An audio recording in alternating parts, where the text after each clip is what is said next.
Straight into the roof of the net. Nice one. Straight down the middle. So a good performance from both teams here today. Hi, you're watching Firstpost. I'm Rupha Ramani. Let's get started.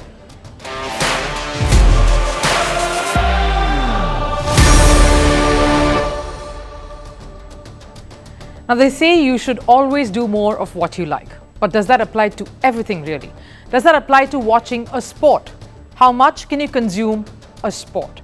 India's T20 international captain in the series against Australia that started yesterday, Suryakumar Yadav, only had 2 journalists in his press conference. Rohit Sharma has reportedly requested the board to consider not picking him in T20 internationals for India. Is this all a sign of mental fatigue from cricket? Or do the numbers say otherwise? We'll tell you more in just a bit. And the comedy of errors that is fast turning into a sea of chaos. That is Pakistan cricket, and it doesn't stop. The latest is another chapter in discord between player and board. And we have something special lined up to bring out the lighter side of sport as well. All that and more lined up on the show. But first, a look at our headlines in Sports 360. Former India cricketer VVS Lakshman could take over as the new head coach of the Indian senior men's cricket team. This comes amid reports of Rahul Dravid not being too keen to continue after India's defeat in the ICC Cricket World Cup final against Australia. VVS Lakshman is currently the interim head coach of the team, which is playing against Australia in a 5-match T20 international series.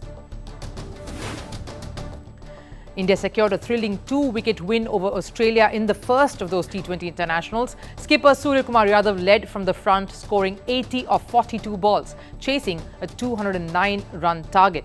Suryakumar Yadav found support in Ishan Kishan, who made 58 of 39 deliveries.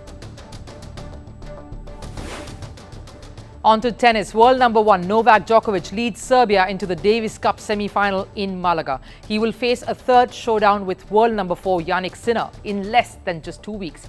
Djokovic beat Cameron Norrie 6-4, 6-4 in 1 hour 41 minutes to give Serbia an unassailable 2-0 lead. Over in football, Brazil striker Rodrigo said he received racist messages on social media accounts following an argument with Argentina captain Lionel Messi. This was ahead of the team's World Cup qualifier earlier this week. Brazil's 1-0 loss to Argentina was marred by violence after clashes broke out between police and visiting fans. This was the 3rd consecutive defeat for the 5-time world champions Brazil.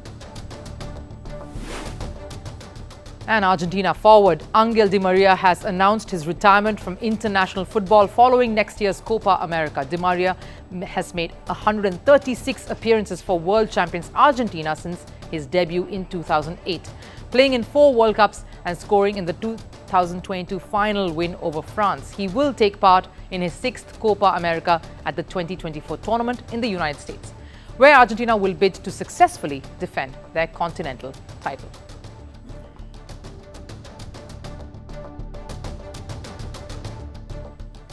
Now, what a World Cup it's been. 48 matches played over the course of 44 days, and I'm not counting the warm-up games. That's a lot of cricket. A lot of 50-over cricket, that is. And even before the players, team officials and cricket boards have taken a breath, another high-profile tournament has begun. Is there too much cricket happening in the country? The ODI World Cup final countdown concluded on the 19th of November in Ahmedabad, and India and Australia, the 2 finalists, have stepped up to a T20 series starting yesterday, the 23rd of November. Now, there are hardly any members from the squads that played the World Cup, but hasn't everyone just fine over the rigors of an ODI World Cup? Any World Cup is exhausting. An ODI World Cup more so. Longer days, many more commentary stints, longer mid-innings break. And then there is the travel. The subcontinent can be an exhausting place to travel through. Now let's divide this up into the different stakeholders involved in the sport and how this really impacts them. You have, of course, the most important ones, the players, and by that extension, the board officials. Then, of course, the broadcasters who work in telecasting the product and the matches. And then the one who make it all worth the effort, the fans, the viewers on the screens and the spectators at the venues.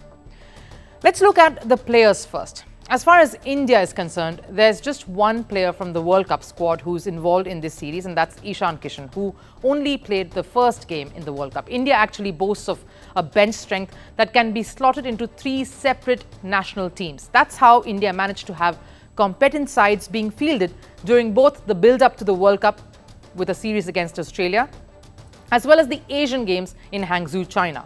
That's the depth. So there is no fatigue in that sense. Having said that, though, this is after months of Virat Kohli and many senior hands complaining about India playing just too much cricket. So this rotation is fair enough and gives everyone some amount of rest.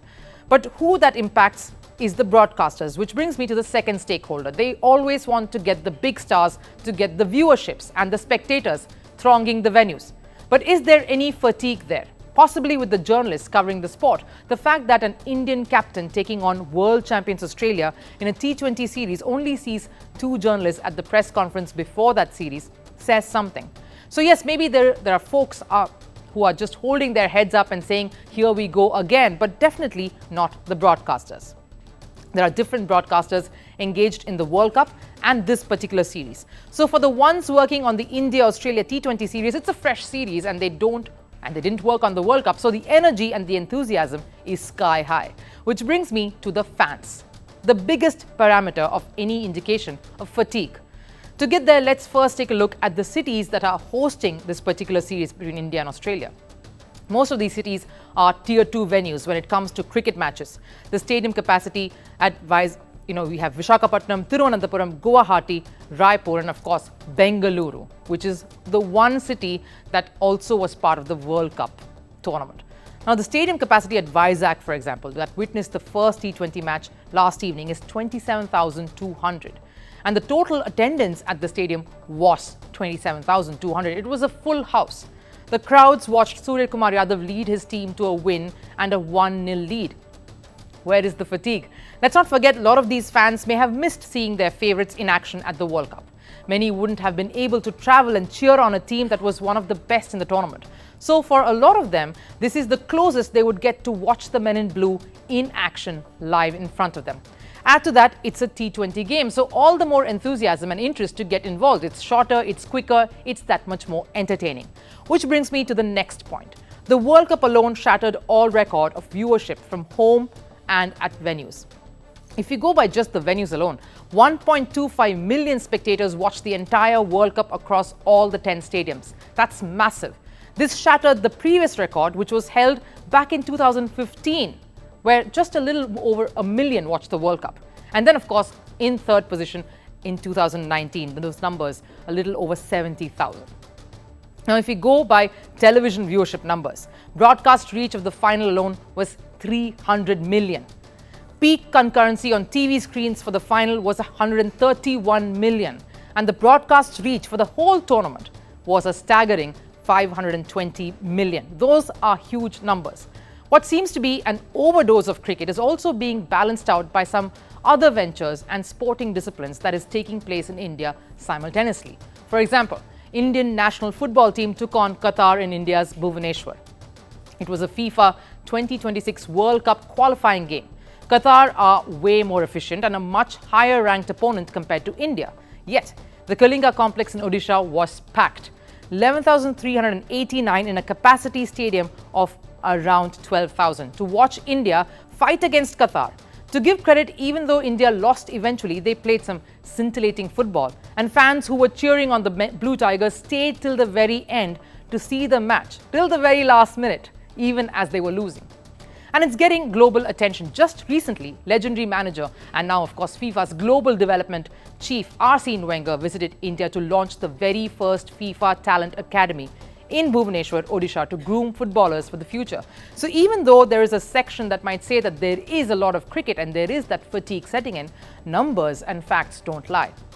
And India is making concerted efforts to ensure that other disciplines get just as much attention and is consumed equally so, if not more, as the fans aren't exposed to only one kind of sporting viewership.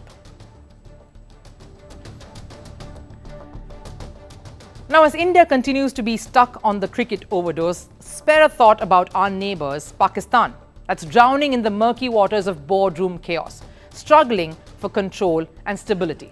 The World Cup was evidence enough of things going bust when the going got tough.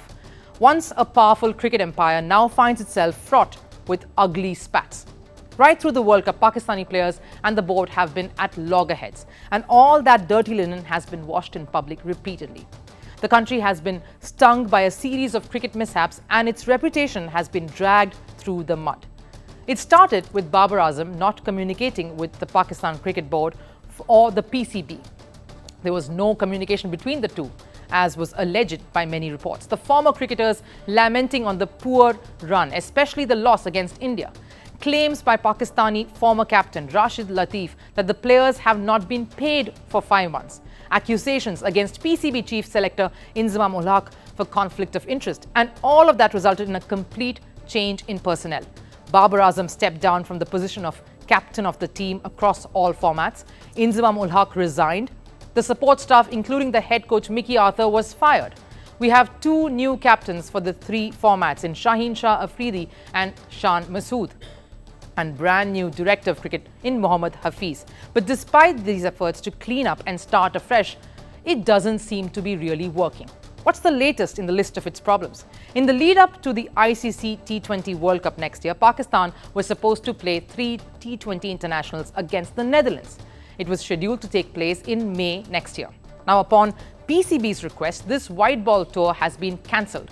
Netherlands cricket governing body too has confirmed this, saying that the PCB has cited several reasons, which included concerns about player workload. That brings me to my next question. Does Pakistan's cricket board really care about its players? Haris Rauf, a Pakistani pacer, now faces the risk of being downgraded. What do I mean? It's removed from his grade, which is currently B, to probably a C or a D. The grades are on the basis of seniority and also signifies how much a player is paid. The higher the grade, the higher the pay. So why does Rauf face the heat? Because he refused to take part in Australia's Test series. That is taking place in Australia through December up to January. The refusal to play has been met with massive infighting, driving a wedge between the pacer and the board. His contract may also be reviewed. His decision to not play the Test series has left board officials furious. Wahab Riaz, who's of course now the new chief selector, has said, "Any player, no matter who he is or how big a player he is, if he is not giving priority to the Pakistan team, then he will not feature in our future plans." Now that statement, a clear warning to the player and others who may defy the board. It so appears that if the players don't adhere to the board's diktat, their careers would get jeopardized. Now, cricket should ideally be a breeding ground that fosters camaraderie, where everybody works towards one common goal. But things are all over the place here. These issues bring in questions about mutual respect that are paramount for a healthy player-board relationship. Do you know where do these differences really reflect? Right on the field, when everybody is watching you. They seep into the subpar performances.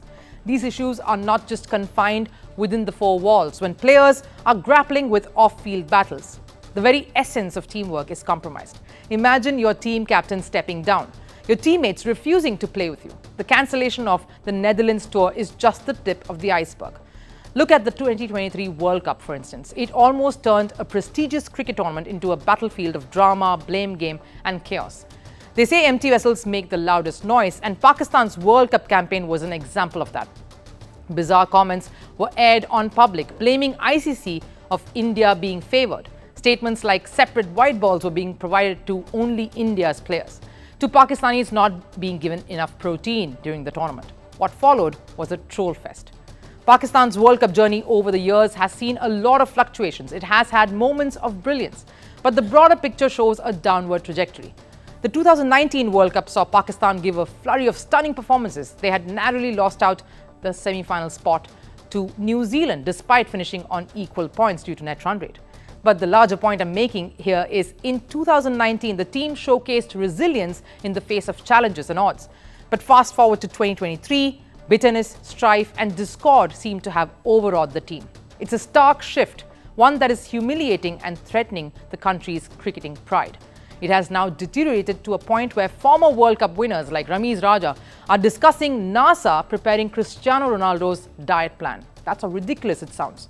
The aftermath of the 2023 World Cup has shaken the state of cricket in the country.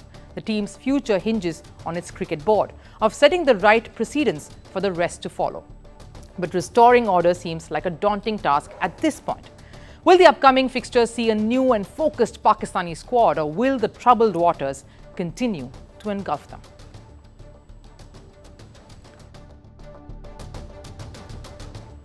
Now, there is something new that we are bringing to you today, and that is a segment we call Off the Track, something that is a little off the usual.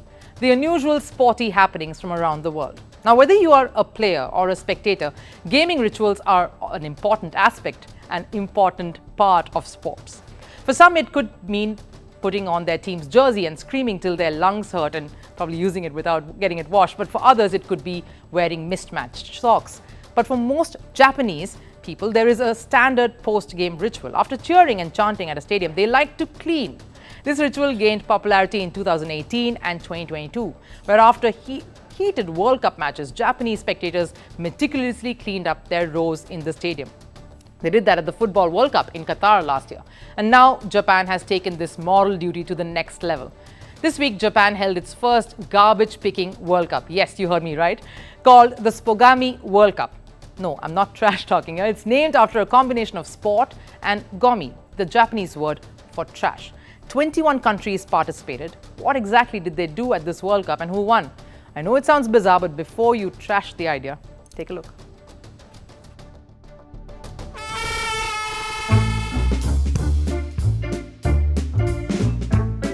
Now that's one way to get your city all cleaned up.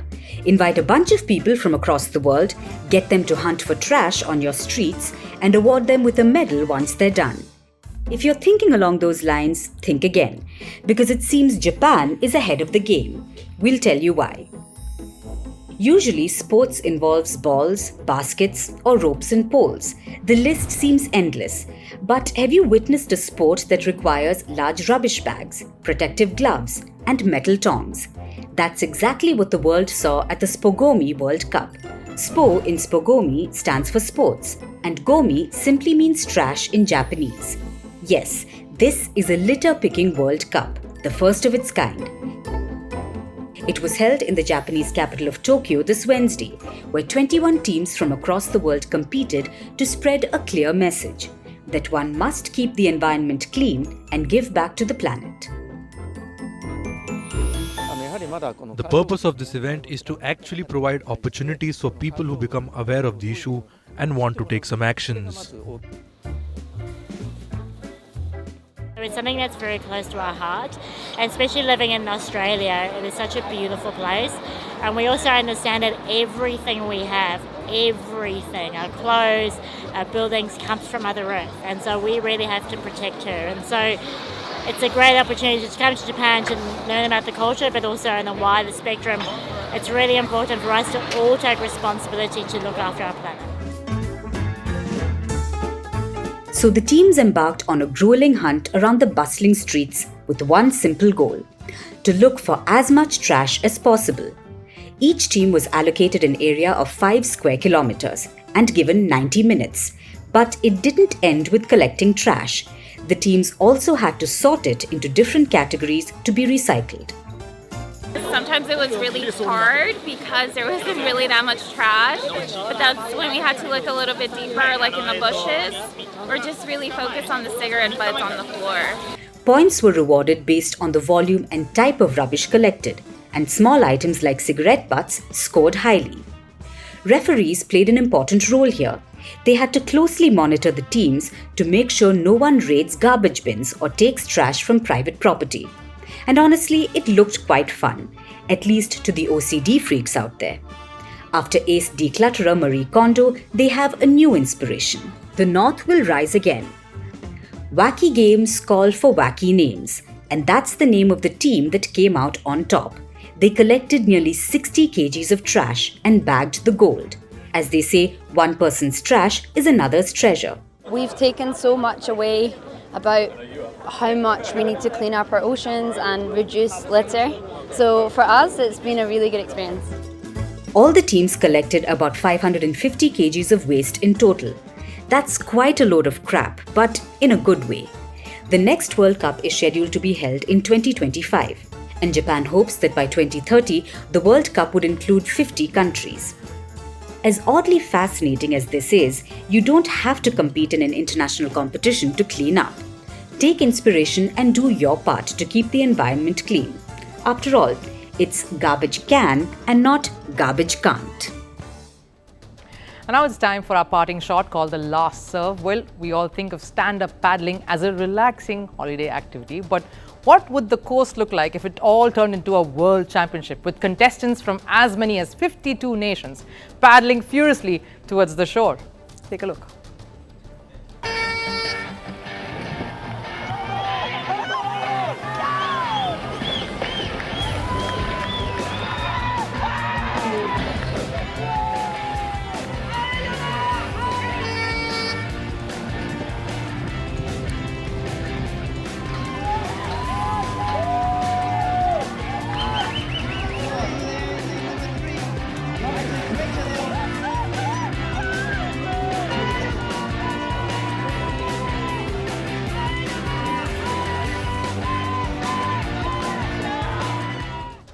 That looks a little dangerous, but also a lot of excitement, and it looks very, very exciting, but I don't think I'll try it. But that's all there is time here on Firstpost. Thank you so much for joining in. We hope you enjoyed this broadcast as much as we did. But for now, though, I'm going to say bye-bye. Take care. I'll see you next week. Have a great weekend.